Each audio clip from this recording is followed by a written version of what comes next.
Here's a little trick you see me do all the time, but you gotta make sure you work on this. A hammer-on is simply, you play a note or notes, you can do multiple strings, or let's just do one. And then after you press it, as the note rings out, you press a note in a certain fret, and it raises it higher. So anytime you do a hammer-on, the note goes higher. As a pull-off is you start with the string pressed, and then as you pull it off, the note goes lower. So a hammer-on's gonna take the note higher, a pull-off, take the note lower. For example, so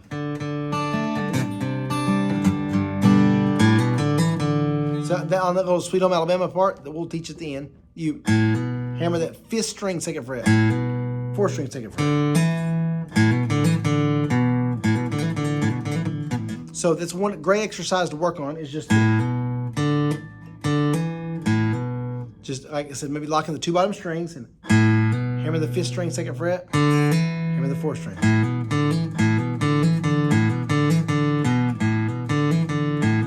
It's a great exercise for beginners. And that's what a pull-off is.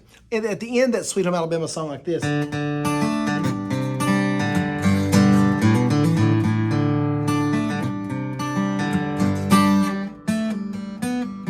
That's what a pull-off. Hear that? So I'm playing that 3rd string, got it pressed 2nd fret, you pull off. So if you hear somebody talk about a pull-off,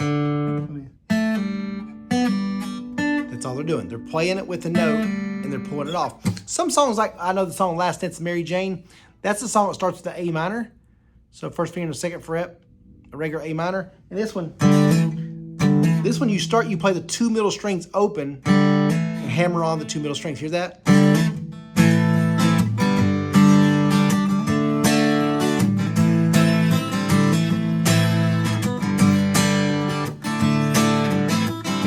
So you can do individual notes, you can do double notes.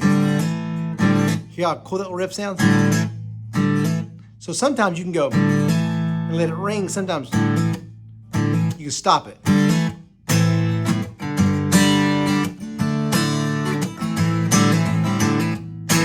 On the D chord, a lot of times, when I lead into the D chord, I will often have my 1st finger off that 3rd string.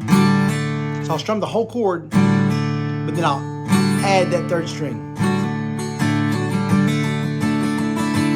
And then sometimes on the D chord also, I will play it with my middle finger off the bottom string, add it. On the C add 9, I'll strum the bottom 5 with my 1st finger off. Hear that? You see me do this all the time in my videos.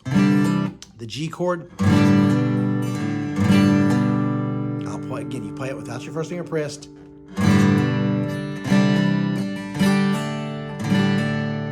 It gives what's called musical dimension. So instead of you just flat on a chord,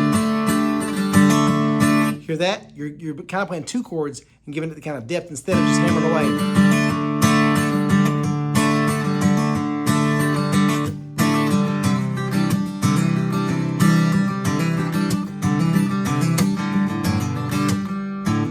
On the E minor, a lot of times I'll do 2 strings. Hear that? So rather than just play a song, I would work on those 4 chords, the G, C minor, and D, and just work on the hammer-ons.